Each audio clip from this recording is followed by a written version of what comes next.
I'm wrestling. You're not weak for me.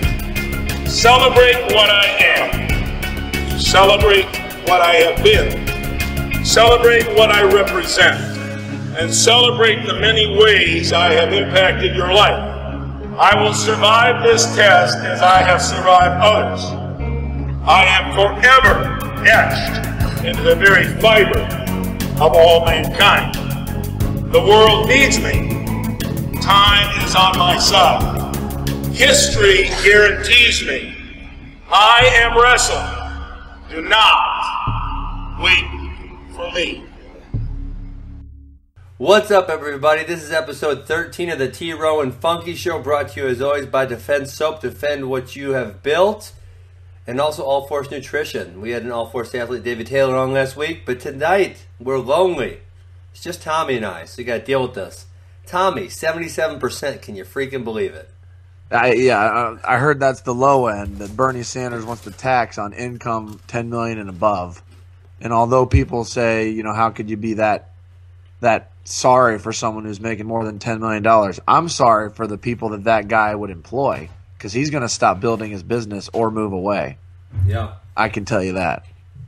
So, Donald Trump kicked some butt in the New Hampshire primaries, and freaking they're feeling the burn. Your man, feeling the Bernie burn up Sanders, there.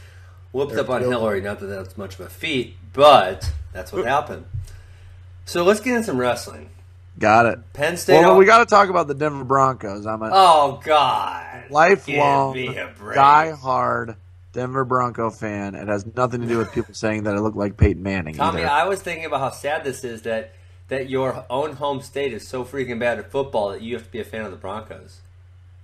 That's not the reason I'm a fan of the Broncos, but yeah, I do. Here's the thing: is that the Browns are so, troubled.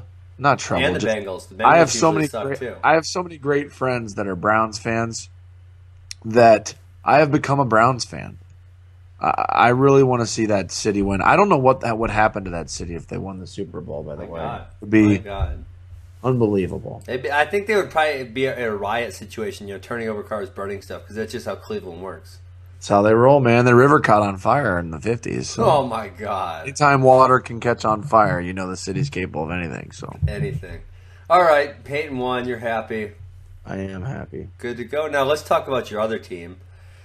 Because I actually got to watch, in its entirety. I was in Vegas for the MMA awards, and my wife was doing her hair up and whatnot. So I got to sit down in peace and quiet and watch this duel meet.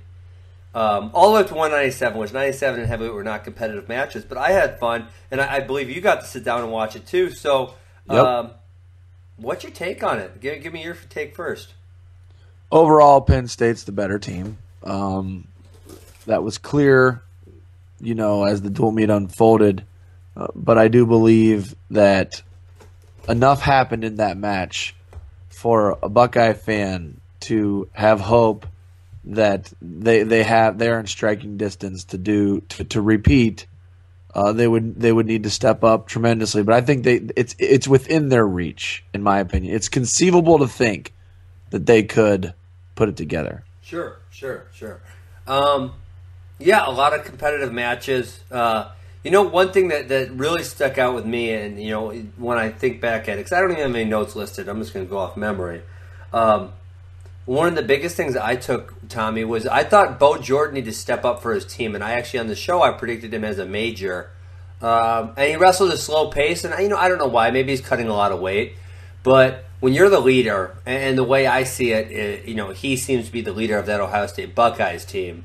You got to go out there and put a stamp on somebody. You got to go out there and show your team that you're here, you're ready to compete, you're ready to kick someone's butt, and you're ready to get bonus points. And that's what Penn State's leaders did, who I would say is Nelf and Rutherford. Nelf. That's almost as bad as Jaden.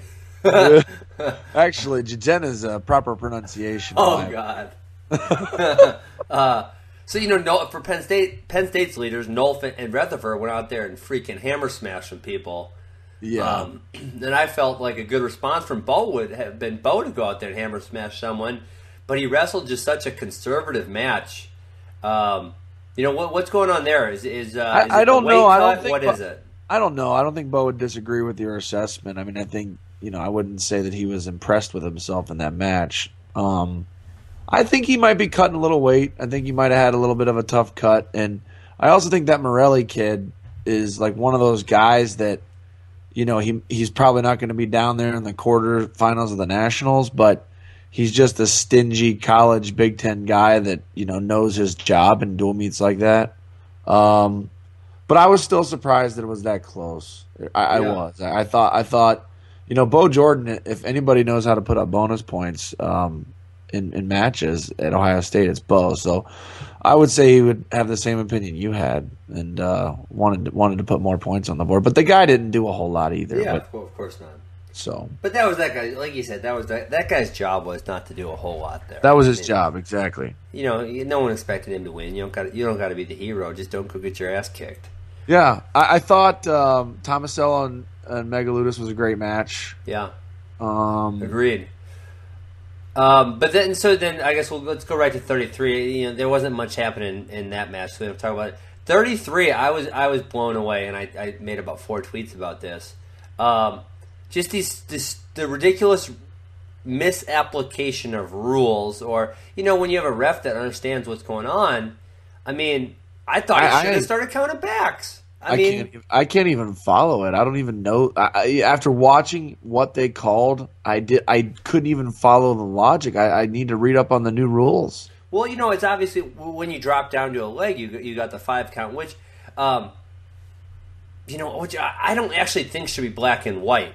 Drop down leg is 5 count, because there are certain situations and you get in a scramble, like the one that he was in. Well, but he, that's even too far down, because he actually used it to put the guy on his back, or damn near his back. Yeah. From my angle, it looked like the ref could have started counting, but there's other situations where the guy just gets stuck underneath, and literally it's like, let the guy go behind you or get a stall warning. Right. It's a stupid rule. So there was way too much dropping down on the leg. So I guess the positive to this rule is that they're cracking down on that, which is a good thing. But the refs still got to be smart enough to apply it properly.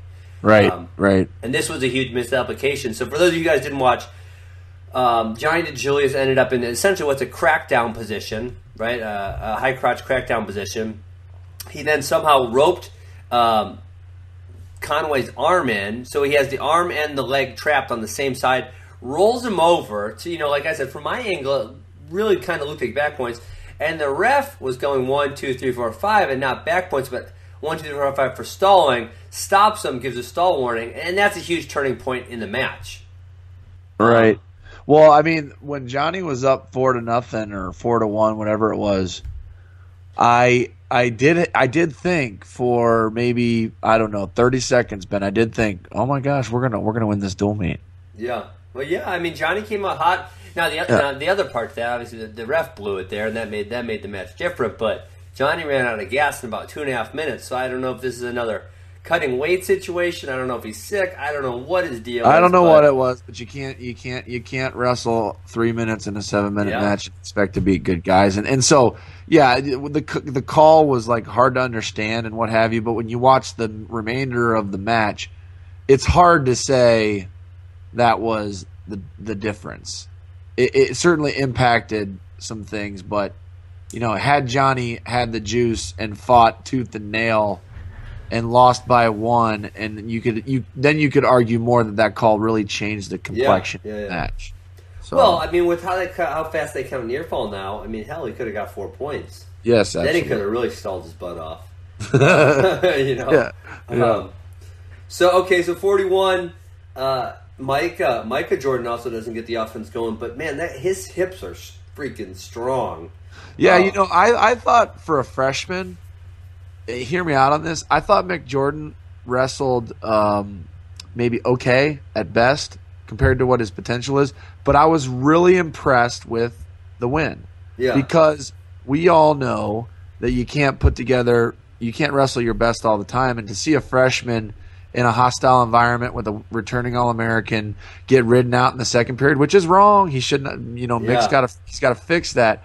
But to really bear down, get gritty, and win an ugly match against a guy of the caliber of Gulaban, to me, in a sick and twisted way, I was very impressed with that win. Yeah, definitely. And I was actually. if you want to think from that concept, I was impressed too because I was thinking the same thing you were thinking. Like, shit, he just got ridden out the second period. This dude's in trouble. Right. That's what I was thinking, and that's probably what you were thinking also. Because usually when you get ridden out the whole period, your future's not looking too bright. No. But yeah, he gritted that one out for sure. And then you go into Rutherford and Nolf, which is, like I said, they freaking hammer smashed some people.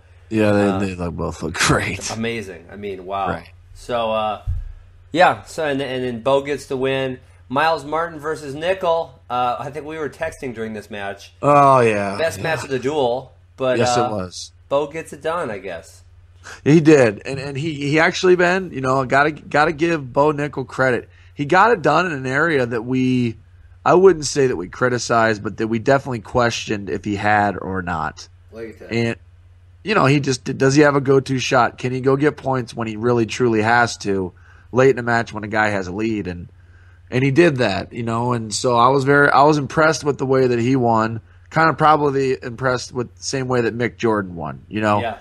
Things aren't going your way. Could have wrestled better, but it was nice how he pulled it out. So I was impressed with that. And then on the flip side, I'm also happy to know that Miles Martin is in a Buckeye singlet as a Buckeye fan, because even though he lost his mind in the third period and didn't wrestle the way that you should when you turn a guy and you have a lead, knowing that he's an 18-year-old kid, I mean, I could see him upending that and turning the tide. And that's the number one guy. So great match, both guys. I thought they both wrestled well, hard. It was a good action-packed match. I like it. I liked it. Yeah, I mean, I feel the same way you did. And actually, one thing that no one ever talks about, but I think winning's a skill. I mean, yep. I really think that, and Nichols got that in the bag. I mean, like you talk about, the match wasn't going his way for the majority of it, and he wrestled his ass off, and he found a way to get it done, and that's huge because you're going to be in those matches. It was almost like I don't know if it was Darwin or whoever, was some famous scientist guy talked about fight or flight with and to me, he got turned. He gets out. The guy doesn't shoot a whole lot. He's straight-legged in his stance. And he gets out, and he intuitively knows there's 1:45 to go. I gave up back points, and he shot within 3 seconds. And to me, it was kind of like a fight or flight thing. Like he realized, oh man, back's against the wall, got to go. Yep. And I liked that. I really haven't seen that out of him. I've seen him con people into wrestling him in positions that you know what I mean. Conning them, that's a good. And I've never seen him say, "You gotta go." Back's against the wall. So I was impressed with that. That's a good way to put it. Okay, then, from there on, we don't need to talk about it, right? We can call it a day. Yeah, I think we're good there. Although Kyle Snyder looked good, but it was 84-97 heavyweight was tough, man. It was tough. So we didn't get to Megaludis and Tomasello. Well, I thought you talked about that. You said Tomasello won, good to go. That's it. Yeah, it was a good match, though. I thought they both wrestled well. It looked like a national finals type match. Yeah, and that weight's got four. Obviously, those two, Joey Dance and Thomas Gilman are top four. And I got this down in our notes. Is Megaludis? It's sure looking like he ain't gonna win a title. I mean, he could be one of the better guys ever to not win a title, right? I mean, he's been in the finals twice, third once. Is that what it is? Yeah, second, third, second, or second, third. I believe it was second, third. He's high on that list. I mean, how many other guys finished that high? I would like to know. I don't have this, but like if you add up 2, 3, and then whatever his last number is, what's the lowest number someone has without ever winning a title? Without ever winning a title. Without ever winning a title. I mean, because I know you got like Dwayne Goldman, who was 2-2-2-1. Then you got the two guys I like the most is Eric Larkin and Senshiro Abe. Do you know what they did? 4-3-2-1. Yeah, it's pretty cool, right? Yeah, that's. Do you know any other 4-3-2-1s? I believe those are the only two. You know what? Actually, while we're talking about wrestling records, you want to hear something freaking crazy, Tommy? What's up? So the guy that runs WIWrestling.com, Tom, was he sent me a message and he asked me a winning streak because I think Derringer's at about 70 or something like that in winning streak. He said, "Do you know what the top 10 are?" And I said, "Well, I think I'm in the top 10 because I remember seeing the list now." But I said, let me start asking around. Gail Sanderson's at 159 and still counting. Yeah. No, I don't think he can get any more. He's done. But no one has those stats. I mean, so I ended up asking Jason Bryant, and I can't find him anywhere on Google. And Jason Bryant's like the guy you go to when you need to know something like that. Right. But he says they don't exist, and to me that's mind-boggling for a sport as old and as traditional as wrestling that you don't have a most pins list. You don't have a most amount of wins. Yeah, it would be cool. It would be cool to know that. I mean, most takedowns in a season. I mean, there's probably 10 or so significant stats that you could have, and they don't exist. Like, how freaking insane is that? No, that's crazy. It's weird that we don't have that. It's bizarre. I mean, it really is bizarre. So, I really hope Jason Bryant can find a few. I know he's a busy guy, but I really hope he can find a few extra days. Maybe after the season where he can start putting those lists together, because the longer down the road you get, the harder it is to compile those lists. Obviously, because the guys who were around in the beginning start getting really old and maybe passing away. Right. Right. So. Right. So anyone got knowledge, text us, tweet us, email us, and I'm going to hook you up with Jason Bryant, because I would be curious to see top 10 wins, and Jason had a decent list. But then the other trick on there is like, is it a winning streak or is it an undefeated streak, right? Because those aren't the same thing. Then, so Pat Smith has a 98-match undefeated streak, and John Smith has a 90-match undefeated streak. But when Jason Bryant started looking into that, there were ties in there. So they aren't win streaks, right? Because there's a tie in there somewhere breaking it up. Yeah, it's an unbeaten streak. It's an unbeaten streak. So I said you got to put an unbeaten streak, and you got to put also a winning streak, because they're different things. So so I would love to see. I mean, as I love wrestling, and I when I started Googling it, I could not believe that I couldn't freaking find it anywhere. That would be good. Winning streaks, most wins. I think winning percentage. I think pins, takedowns, career and season. Right. I think a near fall category. Most amount of near fall points in a season would be a cool category. So I think you could have a handful. You might be a stall rider if you have the most ride time points ever. No, yeah, if you have more riding time points than near fall, you might be a stall rider. What do you think, though, if they had the most ride time points ever scored in the history? Couldn't you, in the old days, score more than one ride time point per match? I don't know. I think it was like one per minute. Like, I'm talking like 60s. Way back, horsehair match? Yeah, I think it was like, if you rode them 2 minutes, you got 2 points. 3 minutes, 3 points. I bet that was fun to watch. I think that's what it was. While we're on ride time points, Tommy, you know what? I want to say something controversial. I don't really mind the ride time point. I think it's kind of fun. I think that's lame, Ben. We finally found something that we truly disagree on. I love it. Like when you watch the Penn State match, which the way they produced that match at Bryce Jordan is freaking awesome. I mean, they did incredible, outstanding. But you could hear when either when the ride time went up over a minute, or when the Penn State guy brought it down back under a minute. You could hear the crowd clapping, and they appreciated it. And but how much more would they clap if we demanded the same level of intensity in the top position that we do in the neutral position? Well, actually, Penn State guys, they attack pretty hard in the top position. Yeah, that's a bad match to use as an example, because they. But yeah, I agree. Well, you know what, with the new stalling rules, which I was kind of criticizing earlier, I was more criticizing the application of them than the actual rule. But with the new stall rules, it definitely makes it a lot harder to stall ride, which I'm excited about. I think we're seeing less stall riding this year than almost any other year in recent history.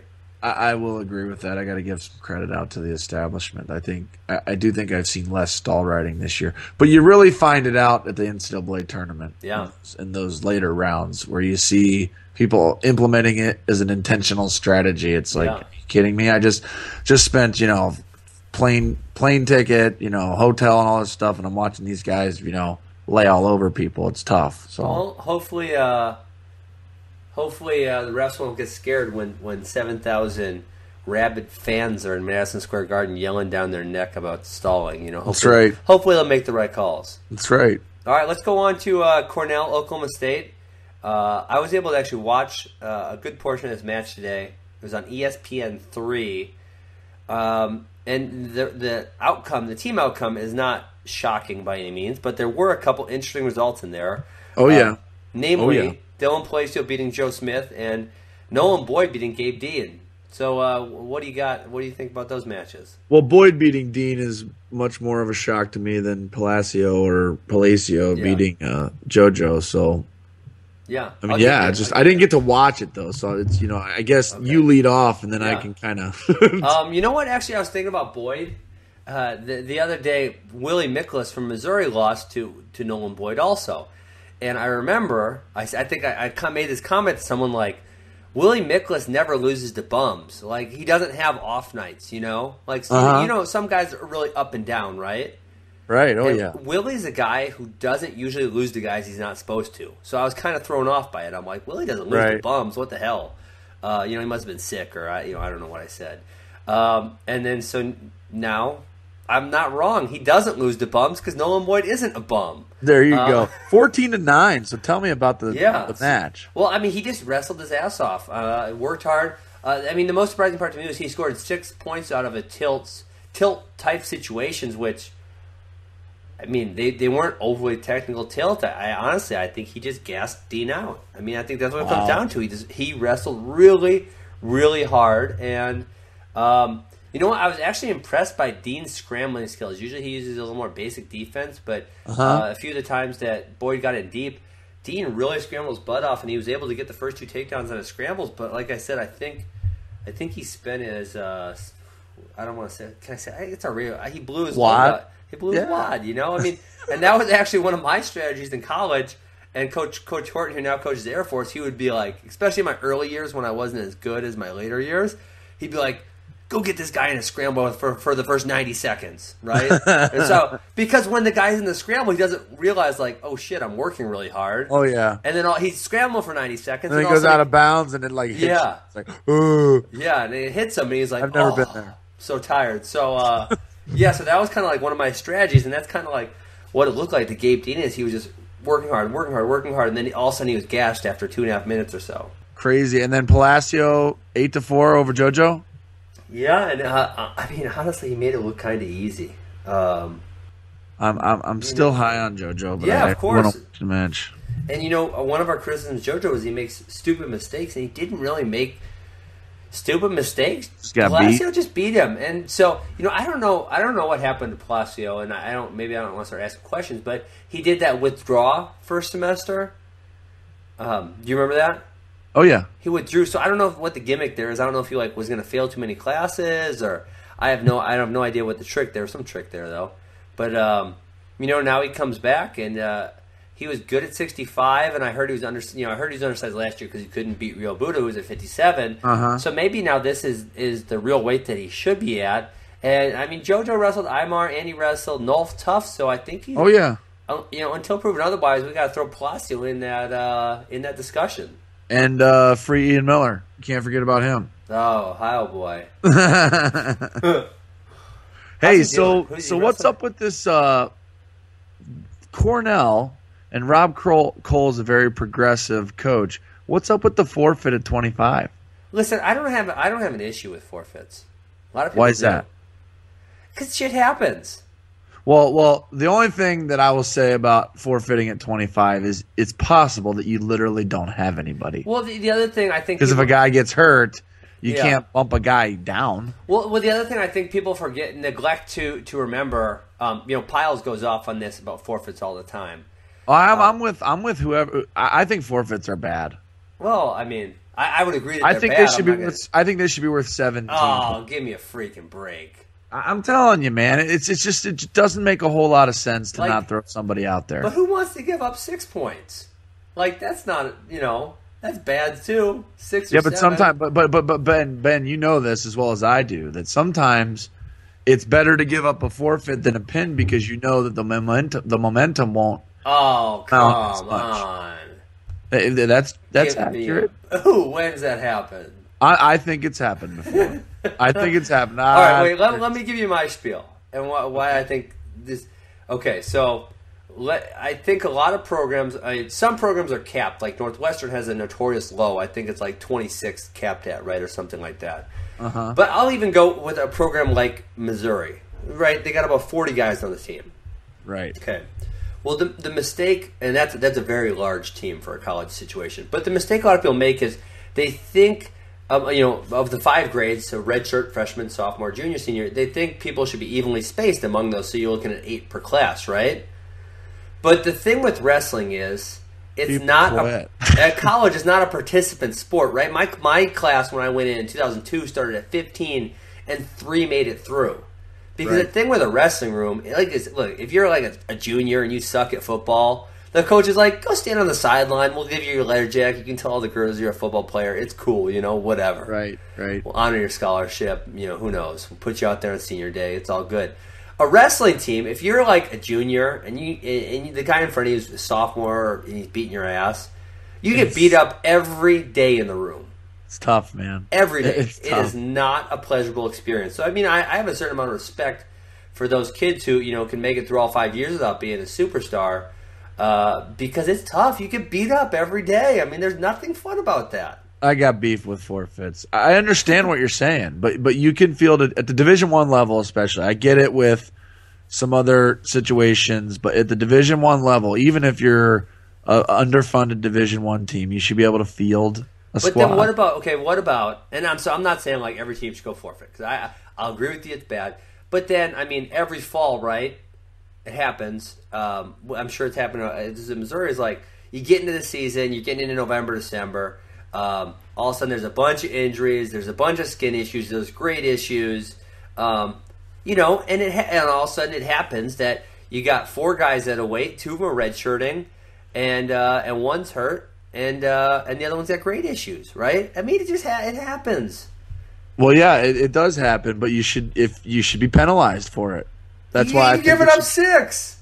You should be giving up 7. That's a penalty. You should give up 7. Why a pin is harder to get than a forfeit? I think that we should penalize people who can't field a squad at the Division I level. That's just how Well, from the economic approach of our show, really it's an administration issue, because if the administrations actually cared about wrestling programs, they would have more issues with programs forfeiting, and then coaches would be gone if they repeatedly forfeited, because they're not putting the full team out there. But for it to be 7 every single time, like that's ridiculous. It's just one more team point. Listen, you're like Bernie Sanders, just trying to give people things. Like, no, you're just give them 7 points. You're like Bernie. You can't call me Bernie. You're feeling the burn right now. I'm not feeling the burn. You're feeling generous. You're just giving a team an extra point for no good reason. The reason is that you didn't field the guy. The reason is that you showed up? Well, the thing is that if you make it worth 7, then here's the deal. You would never forfeit to keep the momentum from going. That's insane. I am telling you, of all the forfeits, if you total up all the forfeits in the entire Division I college season, it would be less than 3% that didn't want the momentum swinging the other way, that just gave up 6. Well, if Brian Smith... Okay, I'll give you examples. If Brian Smith can forfeit to Tyrone Woodley for team points at the Southern Scuffle, then that same mindset exists in college wrestling. Well, Missouri throws the heavyweight out there every time that's a freshman, and he gets pinned almost every time. It's good for wrestling. You got to put people out there. There's fans in the stands. We're trying to grow the sport. I agree with your general thesis, but making it 7 points, that's a Bernie move. I'm offended by that. It's the first time you've ever offended me. You should be. All right, Bernie, let's go on. All right, let's go. Hey, so one thing I want, you ranted. We each get chances at rants. Being in the spotlight, that's what I want to rant about. You got to give names, because I see. Sure, I'll give you. We make notes on what we want to talk about, and it just says being in the spotlight. Let me rant. Yeah, I don't know what you mean, but I'm not ready to. So I'll give you. So it's so Johnny Hendricks was one. The Kid Stage Northcutt in MMA was another one. And then there's been a few in wrestling, but Johnny Hendricks got beat up, and I said ha ha ha, and everyone's like, "Why are you taking so much pride in his misery?" And like, right. Listen, as a fan, because I've had some success in these sports, but I get to be a fan too, right? Absolutely. That's what I love about this podcast is that we get to speak candidly like fans, which is fun. Well, we are fans, right? But as a fan, there's people I like and there's people I don't like, right? And that's just how it is. And generally speaking, if a fan or fans were indifferent to the outcome of a contest, well, they're not really fans, and they're not going to show up, and they're not going to tune in. Right. So it's actually good that I have, it's good that I have an opinion on the topic. I mean, and one of the things I thought about, well, I was thinking about Sage Northcutt. So Sage Northcutt's this 19-year-old kid that he's like good looking and he's ripped and Wonder Boy, right? No, that's Stephen Thompson. Okay, got it. So they gave him way more money than he deserved, and they're giving him this big push. And he got choked out in this just pathetic choke. I mean, just Tommy embarrassing. Like, I would never tap out to that in practice, let alone a real fight. Right. And everyone's giving him heat, and everyone's saying the kid's only 19. Listen, that's part of being in the spotlight. I mean, don't you think he enjoys being in the spotlight because he's getting paid well for it, right? Because he's probably getting some chicks because of it. He's getting his face on TV because of it. So there's a positive and negative. Like, when you're in the spotlight, you get some serious benefits to it. But obviously the negative is a lot of heat's going to come your way when you mess it up. And I'm going to go back to I was 16 years old, Tommy. And I told the story a few times. I love taunting people on the forums because I got so much humor out of me. Like, so you did this when you were 16? Yeah. So I'd go on anonymously, or were you Ben Askren? Ben Askren. Well, initially anonymously because I didn't understand how they worked, But then within a week or two, as Ben Askren. I love it. So I was a junior high school. There's got to be some awesome stories. Oh my God. Yeah, and this was before like you could really moderate forums. So it was like the Wild West. Like people would just freaking cuss me out. But so I mean, like I would go on all the time, and be like, "I'm the best. I'm gonna kick everyone's butt." And these people would just get so mad. And anyways, so junior year, I lose the number one kid in the country, Marcus Levestre, and I'm getting heat, right? From Minnesota. From Minnesota. He was good. But I'm getting heat. And I didn't really like it, but that's part of the gimmick, right? Right. Well, then 2 weeks later, I lost to this kid who was a bum. I mean, like, I really, in my whole college and high school career, I got one loss that is unexplainable, and this is it.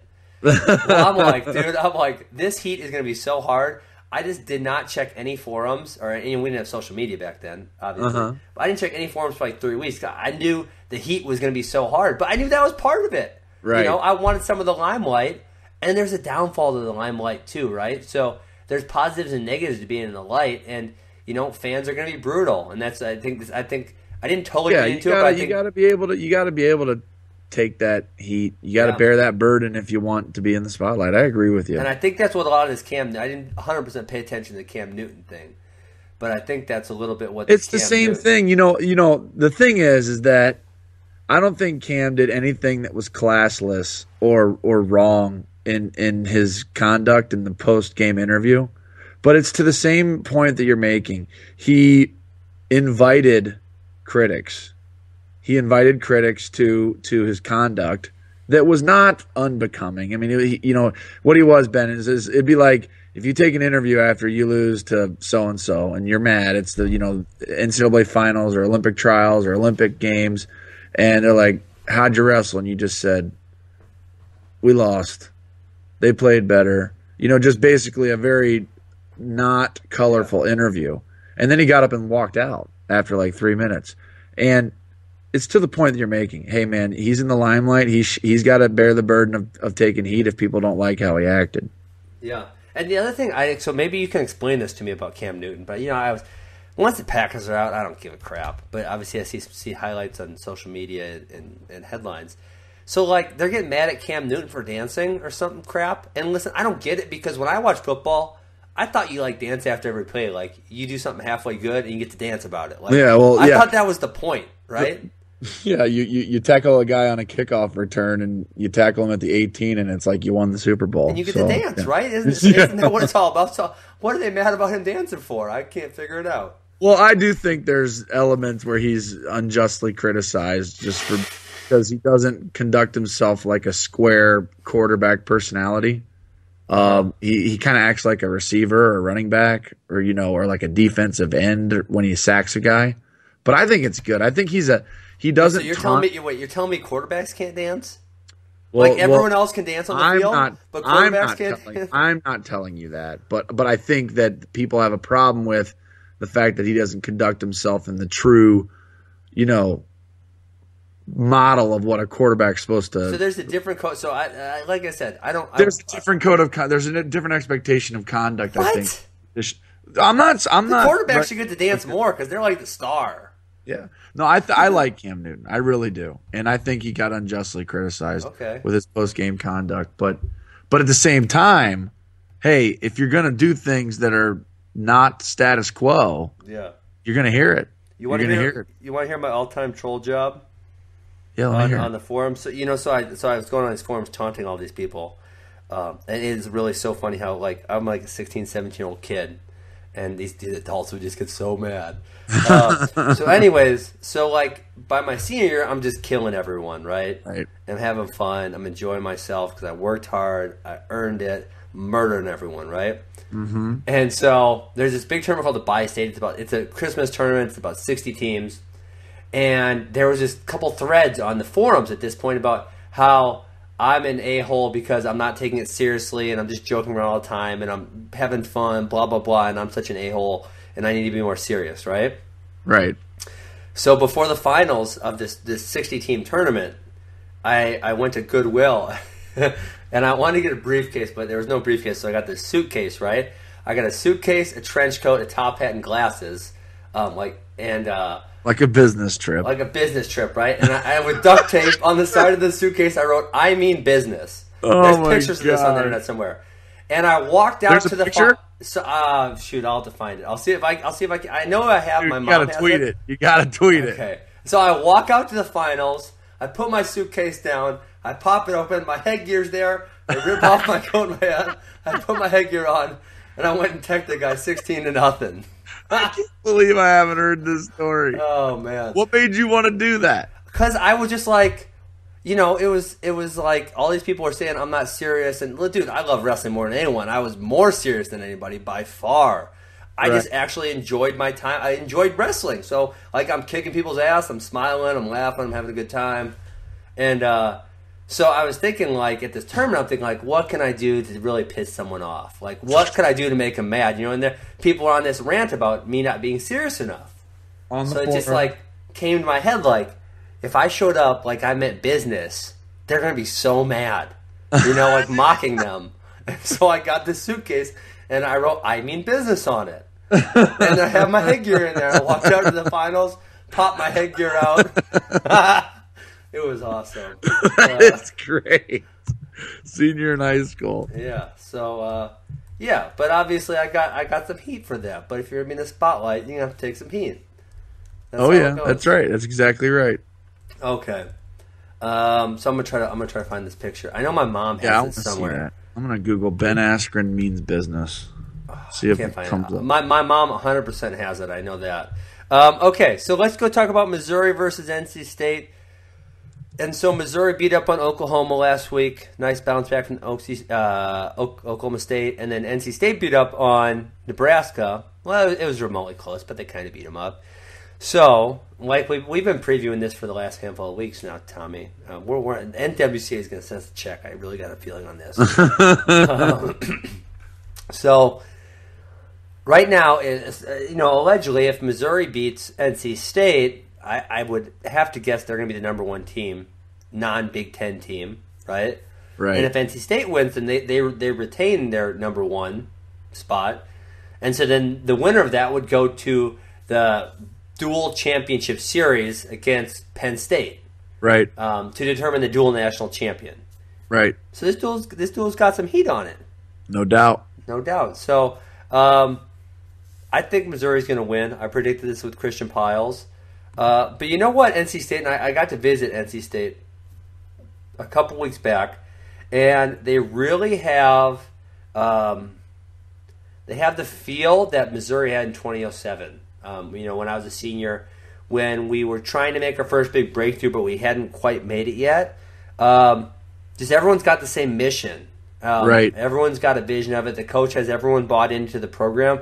So they're a dangerous team. And so while I say Missouri's the favorite, I'm not. So let's go match by match. All right, match by match. So you got Sean Foss versus Barlow McGee. Decision. Should be Missouri, should be favored, but Barlow hasn't been great in dual meets. I think the 1 hour weigh-in is kind of hard for him. And Foss just had an upset the other day. Shoot, who did he upset? You got me looking for this damn briefcase. I should be doing my research right here. So I would say, he beat that Nebraska kid. Who's that? Nebraska is 25. Come on, hurry up, website. Oh hell, this interview doesn't say. Whoever he is, he's good. So you're taking Barlow, but it's not a. Yeah. 33, I'm pretty comfortable about. Sinan actually lost last weekend, but pretty comfortable taking him there. Kevin Jack, I think, is definitely the favorite. But Matt Manley's been wrestling really tough. I mean, Manley's got to win over Mick Jordan. Beat Mick Jordan, and he just beat Chris McCarty, who's another very highly ranked guy. So but you still got to give the nod to Kevin Jack. Yep. 49, I think you're giving the nod to Levon Mays because he's undefeated still. 57, you're giving the nod to Tommy Gant, and he's been putting up a lot of bonus this year. So you almost, I'm not going to give him a bonus, but you're there. I think 64. I'm sorry, 65 and 84 are the real determining matches in it because 65 is number 4 Rashkoff versus number 5 Lewis. That's going to be a great match, and they're both kind of like. They're both very similar type wrestlers. They're really tough on top. They're scrambly. Scrappy dudes. They got some good pinning combinations. So that's going to be a very interesting match. And then 74, I think, should be favored toward Missouri. And then 84 is Pete Renda versus Willie Miklas. Both fairly highly ranked guys. You don't think you'd lean towards Miklas. But good match. And then you got Jaden Cox, I think, will win at 97. And then oh, God. You got Gwiz at heavyweight. Will those be 3-point trade-offs, or what will that be? Gwiz is gonna get. Well, Gwiz can't pin anybody. Gwiz, roll somebody over for God's sakes, because they're trying to take the Hodge away from Gwiz because he can't pin anyone, but he's just not a pinner. I mean, it's Rutherford right now. I know he's doesn't have a title already under his belt, but he's just smashing everybody. Yeah, he is, huh? Damn. Yeah. Okay. Well, you know what, Gwiz, get some more pins, big man. We want to give you a Hodge trophy. You deserve it for 3 in a row. We'll give him a T-Row and Funky trophy.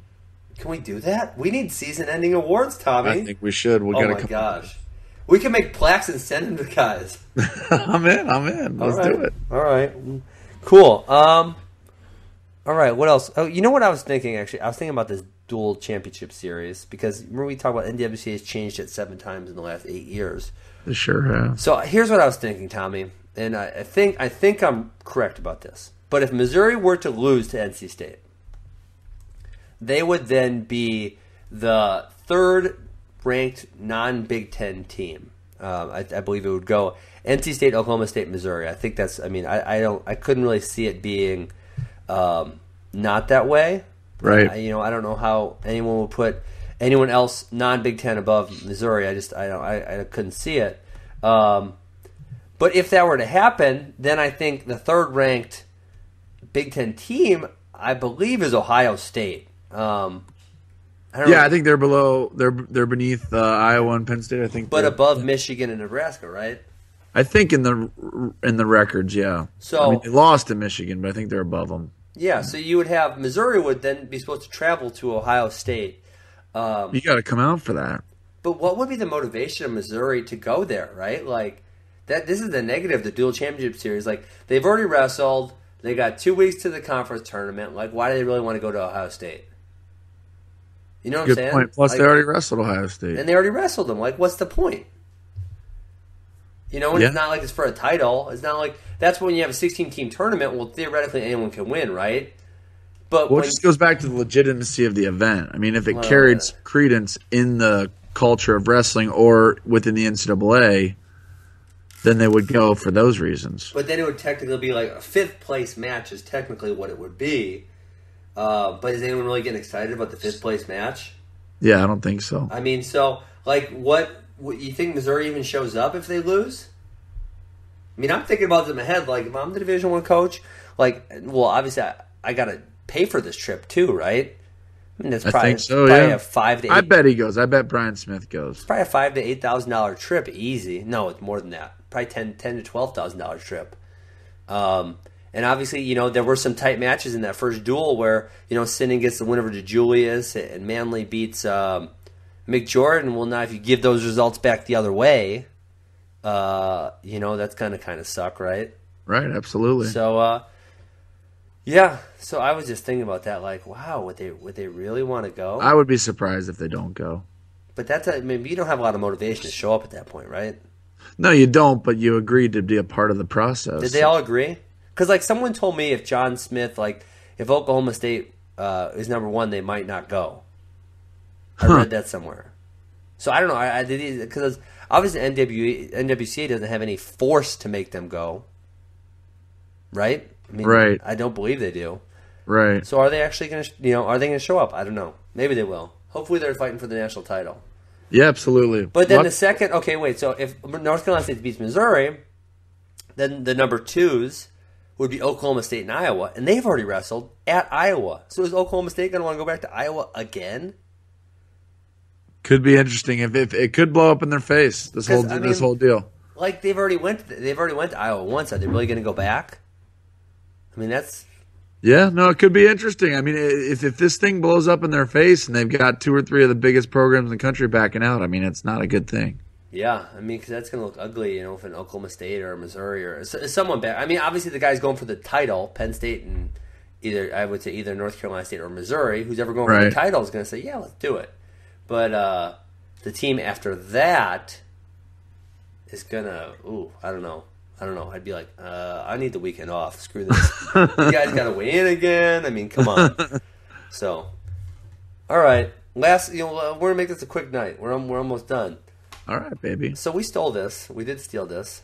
Willie and CP were doing some pick'ems. I was like, that is fun.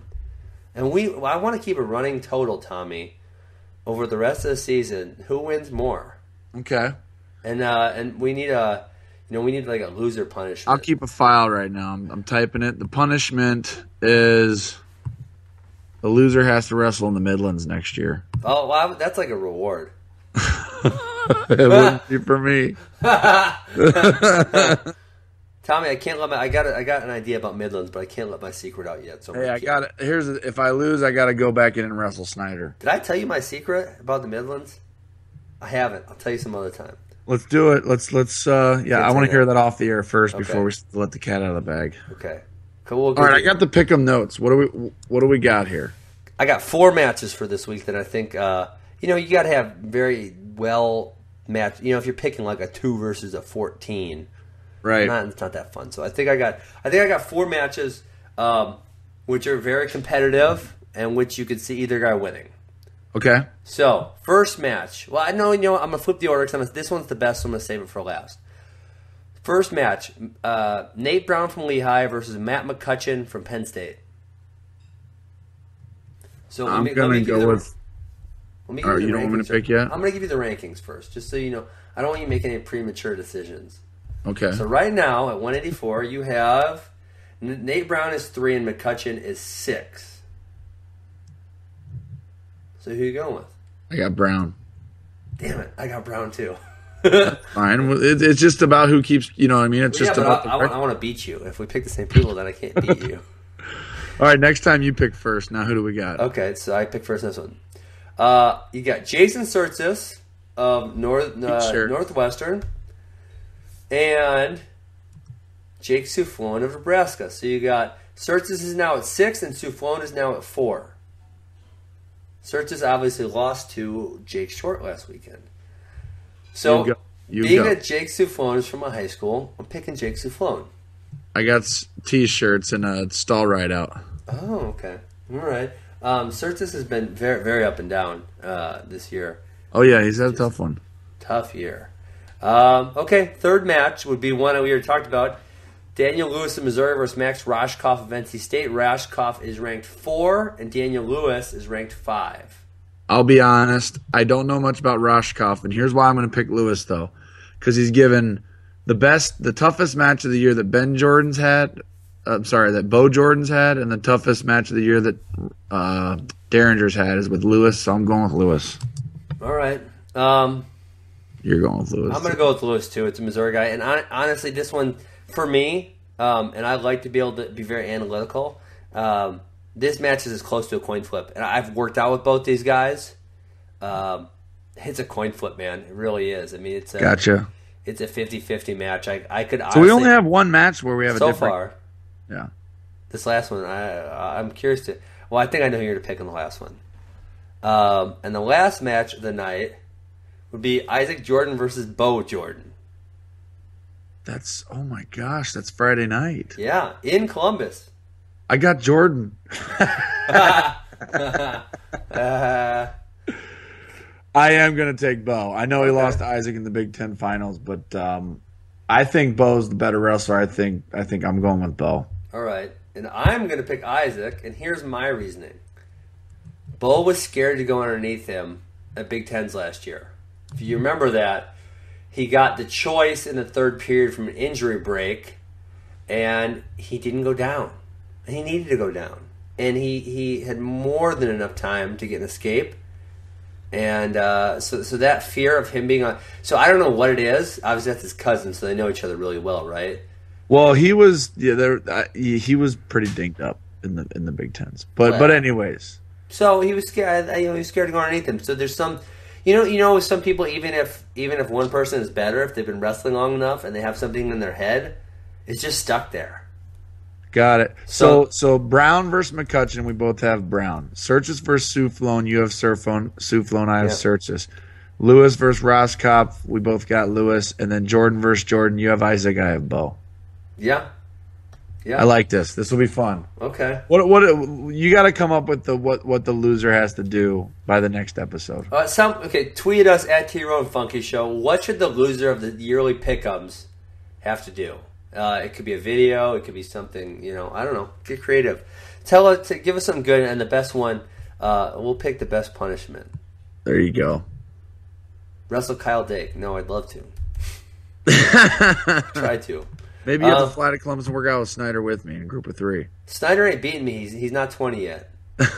He just turned 20. He just turned 20 last week. No, he's going to beat me. All right, Tommy, you got anything else for these guys? No, man. I have exchanged some text messages with Burroughs, so I think it's time maybe we get him on. You know what? I got a bone to pick with him. He is kind of a folk style hater. Yeah, so am I though. So we'll both hate. Oh hell! I'm not. You know what? I'm not a folk style hater, but it's not because of the wrestling. It's because of the structure of the season and things like that. It's more of a storyline than freestyle, but. Yeah, let's do that. We should come. You and I should probably sit down and have a good plan for when we have Burroughs on the show. Yeah. Hey, I don't. You said something there, and I just want to. Are you one of those guys that says the NCAA season is too long? No, I'm not. Okay, good, because I freaking love it. No, yeah, I'm not. I mean, if it got shortened, I wouldn't, cry about it. But yeah, I don't think that's the problem. All right, Tommy, have a great night. I want to thank our sponsors one more time. It's All Force Nutrition. Remember, you can use the coupon code 25% off. Just use the coupon code FUNKY on any of their products. And then, obviously, our title sponsor from the get-go, Defense Soap. Defend what you have built. Peace. Thanks a lot, Ben. See ya.